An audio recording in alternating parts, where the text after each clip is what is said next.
What's up, guys? I just wanted to go over the results for the East versus West last weekend and give some of my opinions. I didn't write down the scores for all the matches, so I might have some of the scores wrong, but I will have all the winners correct, obviously. And obviously, if you haven't watched the event yet and you don't want to be spoiled, I don't know why you're watching this. The first match was Robbie Topi versus Americ Pradines. Americ looked pretty dominant overall. He won 3-1 in one of the matches. I believe it was round 3. Robbie did stop him, and Americ followed out.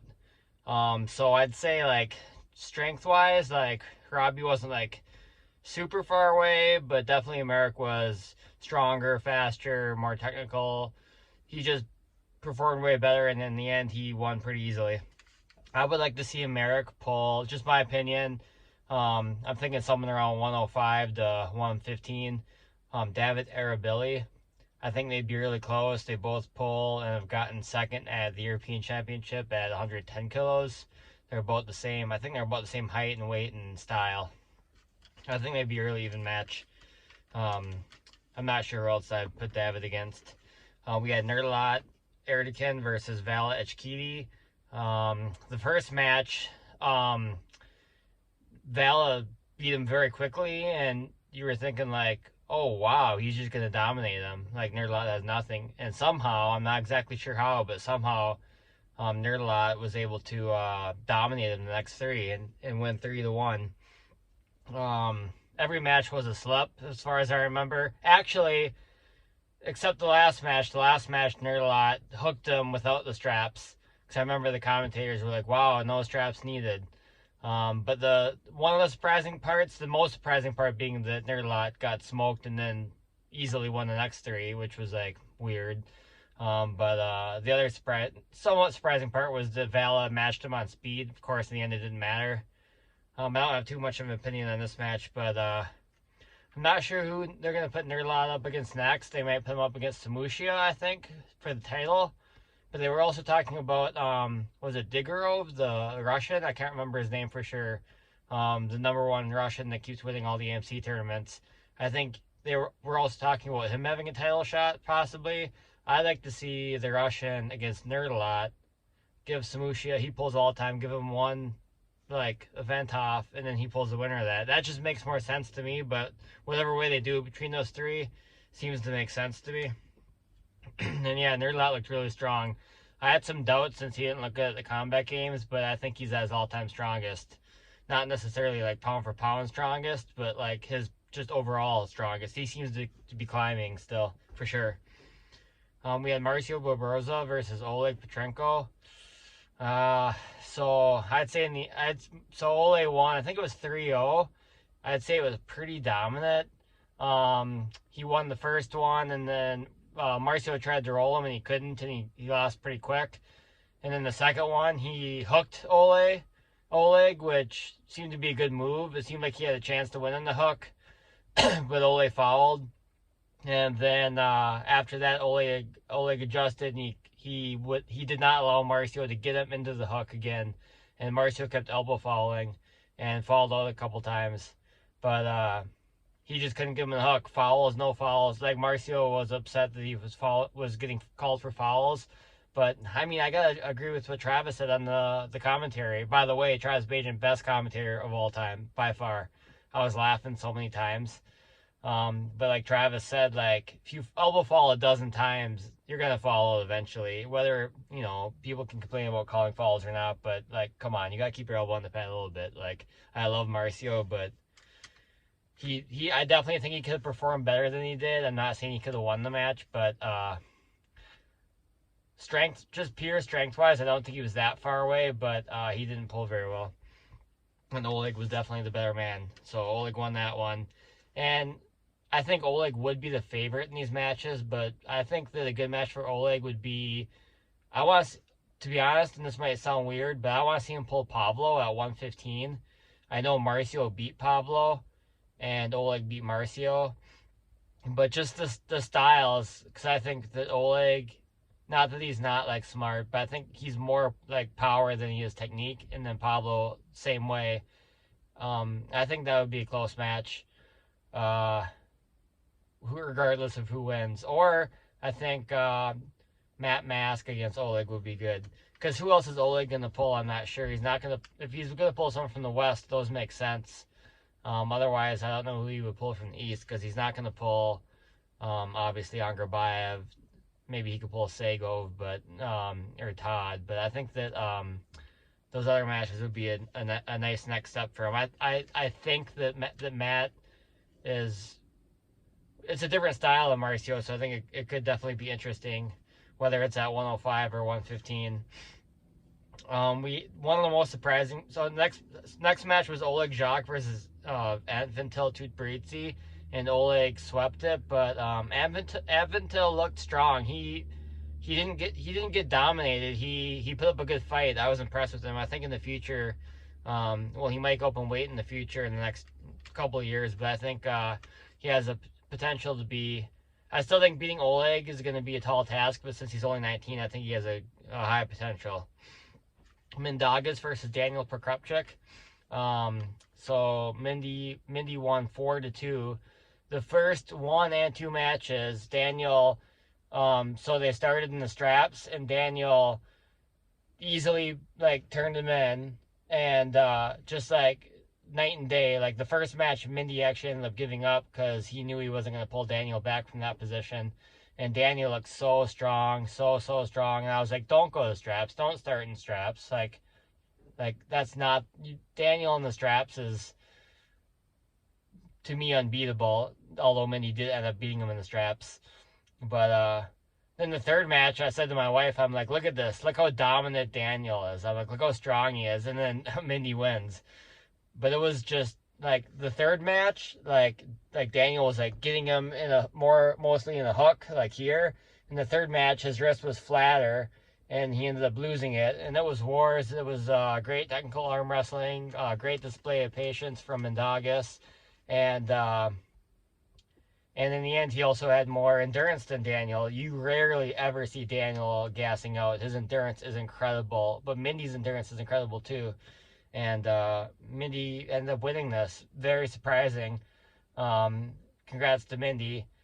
They're probably going to put him up against Aljan Zolov next if Aljan comes. I do favor Aljan, but I definitely think Mindy has a chance. And if Aljan can't come, it might be Makarov against Mindy, and I do think Mindy would win that match. Of course, I might change my mind, so watch for prediction video before the April event. We had Artem Taino versus Zurab. Artem swept him. Yeah, it wasn't really close. Maybe if Zurab had been able to get him in the hook, maybe he would have had a chance, but Artem never let him get him there, and he beat him destructively. It went basically how I thought it would, but I thought maybe Zurab could hold him without his wrist, and maybe Taino would have to pump a few times or come up and press him for the win, but I don't think anyone's beating Taino under 95. The only person that could, with the left, is Sasho. Obviously, Artem just beat Sasho, but like in the future, like Sasho's probably the only one that would even have a chance, in my opinion. As of now, I'm not sure who they're going to put Artem up against left-handed next. Maybe he could pull a 105 guy. I'm not sure who he'd pull there either. Maybe Prudnik would be close, I think. Then we had Paul Lynn versus Irakli. Just telling it like it is, Irakli basically dominated him, took his hand every time and just destructively put him to the pad. It wasn't really close at all. I think Irakli might be the man at that weight. Final prediction to come, but he's going to pull Sasho next, and as of now, I'm thinking Irakli. Even though styles-wise, I think Sasho's harder than Paul is for Irakli, because Sasho's wrist is stronger than Paul's, and he's able to throw his frame into it more. And he beat Irakli before. I think Irakli's probably the favorite there. Really excited to see that one.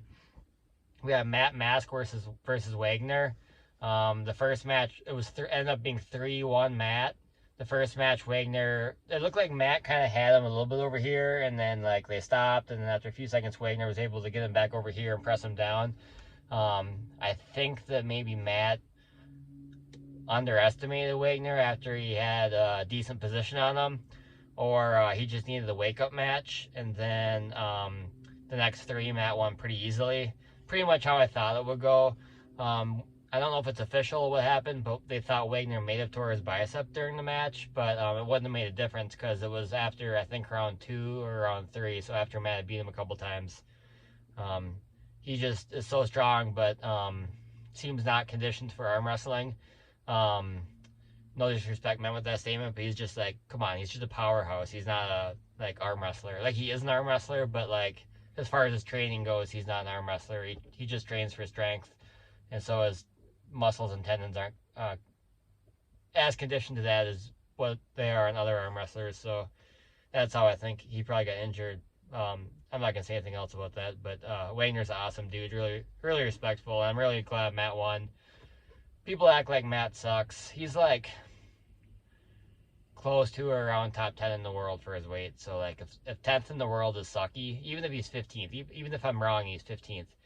If you're 15th in the world and that means you suck, I don't know. People have high standards. I think Matt's a beast. I really want to see Matt pull Pablo, actually. Like, that's not an East versus West match, but like at King of the Table or Monster Factory maybe. So this was one of the best matches of the card. We had David Samushia versus Vladimir Miro. So usually if Samushia loses a match, the first match, this one was different. Because the first match, he smoked Vladimir, and I'm thinking like, oh, like, this isn't even a match. Like, Samushia is just way too strong. But then, I can't remember the final score, if it was 4-2 or what, but, like, it was a dog fight. Like, it was super, super close. So Vladimir was getting his shoulder behind his arm, getting Samushia stretched out a little bit.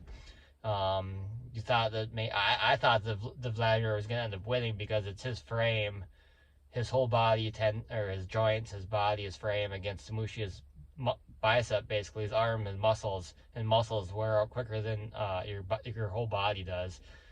Like, so like I thought for sure, even though Samushia's endurance is insane, I thought that his muscles would wear out, but somehow Samushia ended up winning.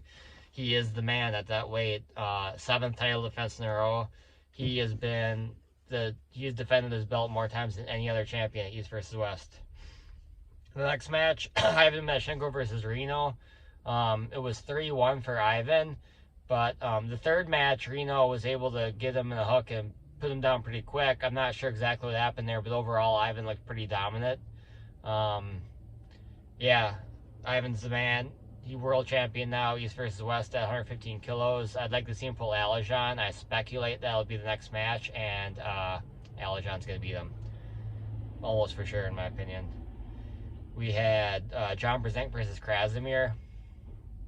No disrespect to John, but to me, he just doesn't seem to have it anymore. Like, obviously, he's aging, and he's 59, 60 this year. Like, he's not going to be on top forever. Like, obviously, no one at that age will be. But, like, a year ago, people were thinking there was a chance. Just like a year ago, people were thinking John had a chance to be #1 in the world at his weight. And now it seems like top 5 isn't even possible. It's seemingly. So I think he seemed to go down fairly quick, but I think part of it is, to me, he just doesn't seem like he has the fire anymore. Like, he's not fired up during his matches. He's not, like, being aggressive and hitting hard. Seems like he's kind of just having fun, which is fine. Like, if that's what he wants to do, it's hard to keep motivation. But also the first match he caught, like, I'm not saying he caught him because, like, maybe Krasi was just faster. Like, I'm not saying John made a mistake, but he caught him, and, like, he brought him back in a hook and was in a good position. But it was, like, probably a 10 to 15 second match. And we all know that lately John's endurance isn't very good. And I'm thinking, like, no, like, you don't want your first match to be a long match. With that being said, maybe he should have been more patient, because he thought that too, and so they were in a hook and he had a good position, and it seemed like he kind of was like, oh shoot, I gotta finish this. And but the damage was already done. His gas tank was already wearing out quicker than Krasimir's at that point, and he ended up losing. But Krasimir might have leveled up too, you never know. Round 2 and round 3, John tried the top roll Krasimir, and he held him. He had some purchase on Krasimir's hand, but John was in the losing side every time. The third round, he even did an open arm top roll and held Krasi pretty close to the pad with his arm pretty opened. But in the end, there was no way he was going to bring him back, and Krasimir won 3-0. I'm not sure what's next for John. He is the GOAT. He will always be the GOAT. And that's, honestly, like, the level he's at age 59 is still incredible. But to me, like, no disrespect at all. Like, I just don't see him ever being in the... I don't think he'll be in the top 5 in his weight ever again. Like, he's still probably around top 10 at his weight, which is incredible, to be honest, at his age. For sure he's top 10, I'd say, at his weight. But another year he probably won't be at the rate he's declining. But that's all good. Like, but I definitely think he did make mistakes with Krasny the first match, making it long. He probably wouldn't have won anyway, the way it looked. But I do think that was an error, too, though. And he could have maybe pulled a little bit better. He knows it, too. I've seen his interview. He's admitted he made a mistake, but... What's next for Krasny? He wants Hutchings. Actually, I think a good match for him would be Petrenko. Even though John beat Petrenko and Krasny beat John, I think that... I'm just guessing that currently Petrenko is higher than John. But, like, that's East versus East, so I don't know. From the West, give him Todd Hutchings if he wants, but I think maybe he should have one more win before that. Not sure who. Then we had Aljan versus Prudnik. People thought this was going to be the best match on the card. I picked Prudnik. I almost changed my pick, but I didn't. I just thought that Prudnik would be able to, like, eventually stop him, maybe around 2 or 3, and then have more gas. But even though Prudnik was actually hitting first and getting position, it wasn't just speed that Aljan won. Like Prudnik got position, and Aljan just ripped him open. And didn't matter how many rounds they went, how good Prudnik's endurance was. Aljan was just too strong. Like, Aljan's endurance might have been just as good or better. We don't know because he was just so strong. It didn't matter where Prudnik got. Aljan was able to rip him over. Sometimes it took like 2 pumps, but Aljan looked insane. I think he's top 5 in the world right now, overall. Maybe even top 3. I don't think anyone's beating him under 115 either. I speculate he'll pull Ivan Meshchenko next and win that one too. And then I don't know after that. And then we had Todd Zilla versus David Dadikian. David swept it. Even though, like, you thought that maybe he would be able to win 1 or 2, but Todd's gas tank would be too good. But even though Todd got David like in a hook and over here, David was able to, not as easily as Aljan beat Prudnik, but he was able to rip him open. Sometimes it took a few surges, but and he beat him in the hook. I did pick Hutchings to win this match, but I did say that if Todd loses, I actually think that contrary to the past, the way to beat Todd's hooking, not top rolling now, and that is how David beat him, was in the hook. And he said he was gonna try the top roll, but he couldn't, so he went in the hook. He could feel he wasn't gonna be able to top roll, so he went in the hook, and it seemed to work. Yeah, he looked just incredibly strong. Way too strong for, not way too strong, but definitely a whole level above Hutchings in strength, I would say. I'm not sure what's next for Dadikian. He mentioned maybe pulling Prudnik next. I think that'd be good. I would like to see Prudnik have one comeback match first, maybe against Todd or Angarbayev, just to make sure he's like at the level he used to be before his right got hurt.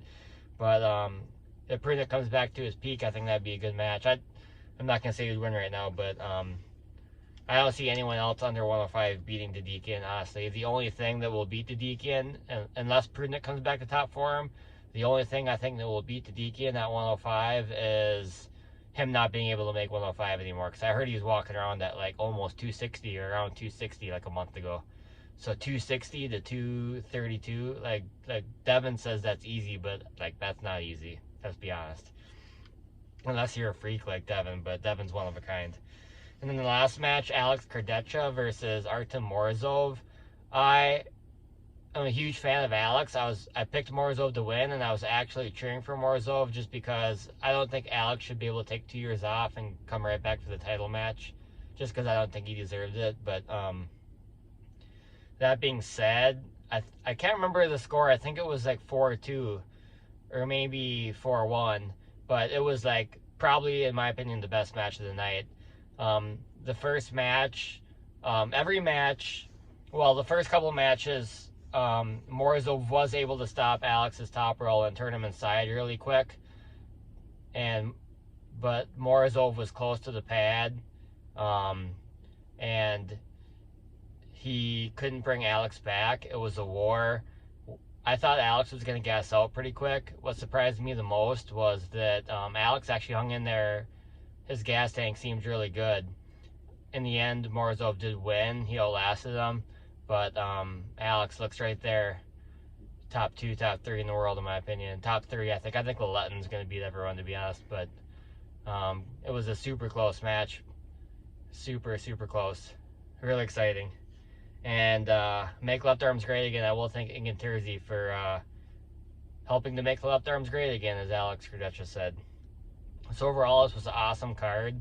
And April 20th is the next one. Devin Larratt versus Levon Seganishvili, amongst other matches. So get your pay-per-view course parts. And those are some of my opinions. And yeah, that's it.